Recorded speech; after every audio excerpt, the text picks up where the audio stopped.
সে সাদা ওড়নায় বসেছিল নিকাহার মজলিসে, চোখে তার লাজ, ঠোঁটে নিঃশব্দ কবুল।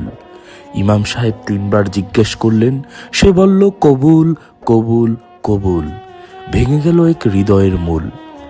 খুতবার শব্দে ভরে উঠল ঘর, দোয়ার মাঝে বাধা পড়লেন নতুন বন্ধন।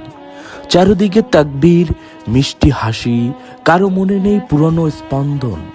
ঠিক তখন মসজিদের অন্য প্রান্তে সাদা কাফনে ঢাকা এক নিথর দেহ, যে ছেলেটা একদিন বলেছিল শুধু তুমি, আজ তার কণ্ঠে নেই কোনো চেহারা, নেই কোনো স্নেহ। ভোরের আজান বদলে দিল সব। একই ইমাম দাঁড়ালেন জানাজার সারিতে।